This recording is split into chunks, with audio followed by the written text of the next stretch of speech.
حضور اگلا سوال جناب ایم سلیم صاحب کا ہے. میں ان سے درخواست کروں گا کہ تشریف لائیں. جناب ایم دین ایم سلیم لکھا جی. ایم میرے خیال انیشل ہیں ان کے. محمد سلیم صاحب. اچھا جی، میں تو یہاں پہ ایک گیسٹ کے طور پہ آیا تھا. تو پہلے آیا تھا کیا مطلب؟ ابھی بھی گیسٹ ہے ماشاء اللہ. ہاں فرمائیے. کوئی ارادہ کرتا ہو گیا. اچھا جی جناب، بات یہ ہے کہ میں مسلمان ہوں، احمدی مسلمان نہیں ہوں. ٹھیک ہے. تو اس کا مطلب یہ نہیں کہ میں احمدی کے خلاف ہوں، بلکہ ان کا اپنا اپنا عقیدہ ہے. Good luck to them. ایک کویشچن ہے، دو کویشچن میری. اچھا، پہلا کویشچن تو یہ ہے جو بڑا سمپل سا ہے کہ آپ کے جو احمدی فرقہ ہے اور جو دوسرا جو احمدی فرقہ نہیں ہے، اس میں بیسکلی کیا فرق ہے؟ کیونکہ اگر فرق ہے تو دو جماعتیں بنی ہوئی ہیں نا. بالکل صحیح فرمایا. اچھا، ایک نہ ہو جائے پہلے سمپل سوال کا جواب دے دوں، سوال بعد میں کر لینا. چلو دونوں سوال کٹھی ہوئے بھیج دیں. ٹھیک ہے. اچھا، دوسرا سوال یہ ہے کہ ہم بھی نماز پڑھتے ہیں اور آپ بھی پڑھتے ہیں. کیا آپ کی نماز میں اور ہماری نماز میں کوئی فرق ہے؟ بہت اچھا سوال ہے. دوسرے لفظوں میں کہ آپ نے جو سطریں ہم پڑھتے ہیں، صورتیں پڑھتے ہیں، اس میں کوئی ترمیم کی ہوئی ہے، کوئی ایڈیشن کیا ہوا ہے، کوئی سبٹریکشن کی ہوئی ہے، کوئی ایڈیشن یا کوئی ماڈیفیکیشن؟ تو یہ دو سوال تھے میرے، بڑے سمپل سے ہیں. اس کا جواب دے دیجیے. پہلا سوال جو ہے وہ آپ نے سمپل کہہ کے اتنا لمبا سوال کر دیا ہے کہ اس پر تو گھنٹے بھی لگیں تو طے نہیں ہوگا. کیونکہ آپ نے یا سادگی میں یا لوگوں سے سنا کر یہ تصور باندھا ہے کہ احمدی عقیدہ ایک طرف اور باقی سب مسلمانوں کا عقیدہ دوسری طرف. یہ درست نہیں ہے. مسلمان 72 فرقوں میں بٹے ہوئے ہیں اور ہر فرقے کا دوسرے سے اختلاف اس سے زیادہ ہے جتنا احمدیوں کا سنیوں یا شیعوں یا دوسروں سے اختلاف ہے. میں اپنا بنیادی عقیدہ آپ کو بتاؤں گا جو فرق کرنے والا ہے، اور آپ کو یہ سمجھاؤں گا کہ اس وہم میں مبتلا نہ ہوں کہ باقی سارے ایک ہی عقیدہ رکھتے ہیں. زمین آسمان کا فرق ہے دیگر مسلمانوں کے عقائد میں آپس کے اختلافات کے لحاظ سے. مثلا اسماعیلی فرقے کے ایک دوست تشریف رکھتے ہیں، اب وہ آپ کو بتا سکتے ہیں کہ اسماعیلی عقیدہ اور آپ کا سنی عقیدے میں زمین آسمان کا فرق ہے. امامت کا تصور ہی مختلف ہے. اور وہی آپ کو بتا سکتے ہیں کہ اثنا عشری شیعہ فرقوں میں اور اسماعیلی فرقے میں بہت بڑا فرق ہے. عبادت کے طریق میں فرق ہے، مسجدوں کی بناوٹ میں فرق ہے. مسجد میں کون سی تصویر لٹکی ہوتی ہے جس سے جا کے مناجات کی جاتی ہیں.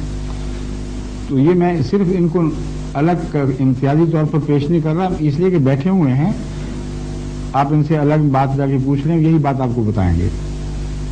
تو پہلا تو آپ کا سوال غلط تاثر پیدا کرتا ہے. احمدی اور دیگر مسلمانوں میں ایسا فرق نہیں ہے کہ باقی سب متحد اور ایک جیسے عقیدوں پر قائم ہوں اور احمدی ہی مختلف عقیدہ رکھتے ہیں. اب احمدی فرق کیا ہے جو سب کے درمیان اور احمدیوں کے درمیان تفریق کر دیتا ہے؟ یہ بات ہے. وہ صرف یہ فرق ہے کہ ہم مانتے ہیں کہ جس امام کو خدا نے بھیجنا تھا، جس کا وعدہ فرمایا تھا، وہ آ چکا ہے، وہ ظاہر ہو چکا ہے، اور تم لوگ انتظار میں بیٹھے ہو. اس کو پہچان نہیں سکے یا ضد اور تعصب کی وجہ سے اس کا انکار کر بیٹھے ہو. اور دوسرا بنیادی فرق یہ ہے کہ عیسیٰ علیہ الصلوۃ والسلام فوت ہو چکے ہیں، زندہ آسمان پر نہیں بیٹھے ہوئے. ان کا انتظار کر کے اپنے مستقبل کو مزید برباد نہ کرو. آسمان سے کوئی نہیں اترے گا، جس نے آنا تھا وہ آ گیا ہے. یہی عیسیٰ ہے، یعنی مانوی طور پر یہی مہدی ہے. اس کو مانو تو تمہارا بھلا ہے. اور اسلام کے اندر جو افتراق ہے اس کو مٹانے کا یہی ایک حل ہے کہ خدا کی طرف سے آئے ہوئے کو مان جاؤ اور ہر فرقے سے نکل کر اس کے گرد اکٹھے ہو. ہم سمجھتے ہیں یہی وہ ایک وحدت کا توحید کا طریق ہے. جب تفریق ہو جائے تو آسمان سے آئے ہوئے امام کے سوا کبھی اس تفریق کو اکٹھا نہیں کیا جا سکتا.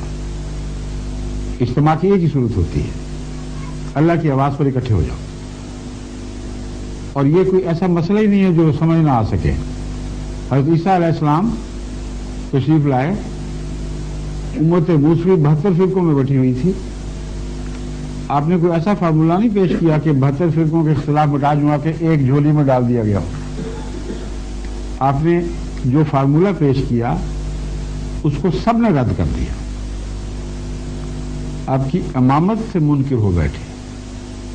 اور وہ پہلی بار ہے کہ امت موسوی اس زمانے میں ایک چیز پر اکٹھی ہو گئی ہو. اس سے پہلے کبھی اکٹھی نہیں ہوئی تھی. قرآن کریم ان کے اختلافات افتراق کا کثرت سے ذکر فرماتا ہے. پھٹ گئے ان کے دل, وہ ایک دوسرے سے جدا ہو گئے.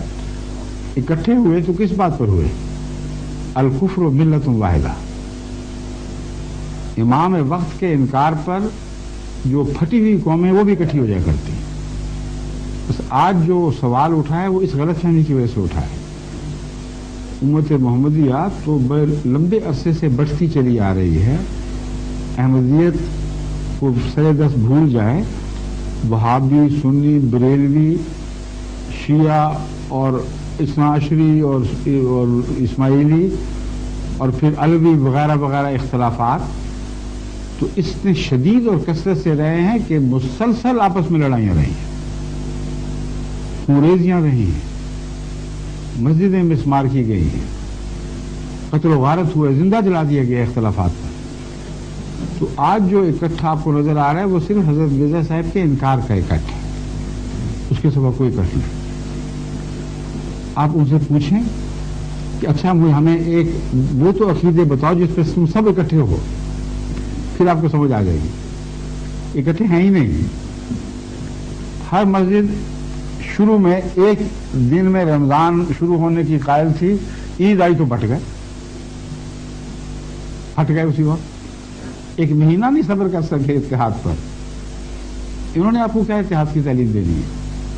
بس یہ بنیادی چیز ہے. جماعت احمدیہ اس فارمولے پر مسلمانوں کو اکٹھا کرنے کے لیے قائم فرمائی گئی جو ہمیشہ سے اللہ تعالیٰ کا فارمولہ ہے کہ جب لوگ پھٹ جائیں اور بٹ جائیں تو اللہ امام بھیجا کرتا ہے.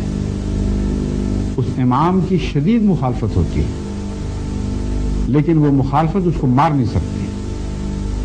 یہ قطعی نشانی ہے. جھوٹے امام بھی آتے ہیں لیکن مٹ جاتے ہیں مخالفتوں میں. وہ ہر مخالفت کے بعد پہلے سے زیادہ طاقتور ہو کے نکلتا ہے. جتنا اس کو سکیڑنے کی کوشش کرو اتنا بڑھتا چلا جاتا ہے. یہ تاریخ جماعت احمدیہ کے حق میں ظاہر ہوئی ہے کہ نہیں, یہ دیکھ لیں. اور جب سے ان علماء نے مخالفت شروع کی ہے اور اتحاد کیا ہے مخالفت پر, اس وقت سے ان مجاہدین کو پاکستان میں جہاں سب سے زیادہ مخالفت ہے اللہ تعالیٰ نے کیا کیا برکتیں عطا فرمائی. کیا ملک پارا پارا نہیں ہو گیا؟ کہ ہر گلی دوسری گلی سے جدا نہیں ہو گئی؟ کیا عزتوں کا احترام کلیتاً اٹھ نہیں گیا؟ کیا رمضان میں گینگ ریپ کے واقعات نہیں ہوئے؟ کیا بچوں کی زندگی کا امن اٹھ نہیں اٹھا؟ کیا اغوا کے واقعات بڑھ نہیں گئے؟ ڈاکہ, چوری, قتل و غارت, دھماکے, بندوق کی نالی پر لوٹ لینا, یہ کیا گھر گھر روزمرہ ہونے والے واقعات نہیں ہیں؟ خدا یہ انعام دیا کرتا ہے اپنے نیک مجاہد بندوں کو. بس جب سے احمدیت کی مخالفت میں پاکستان کے علماء نے خصوصیت کے ساتھ گٹھ جوڑ کیا ہے, اس دن سے آج تک کی تاریخ کا مطالعہ کر لیں اور پہلے کی دیکھ لیں, زمین و آسمان کا فرق پڑ چکا ہے. سیاست پھٹ گئی, صوبے جدا جدا ہو گئے, لوگوں کے دل پھٹ گئے, ظلم اور سفاکی کا دورہ ہو گیا, عدالتوں سے انصاف اٹھ گئے. اب یہ خدا اپنے نیک پاک بندوں کو جو اس کی خاطر جہاد کرتے ہیں ایسا اجر تو نہیں دیا کرتا. کبھی سنا ہے آپ نے کہ خدا نے ایسا اجر دیا ہو؟ تو اگر ہم جھوٹے ہیں تو یہ پکے جھوٹے ہیں, کیونکہ ان کے ساتھ خدا نے جھوٹوں والا سلوک کر کے دکھا دیا ہے.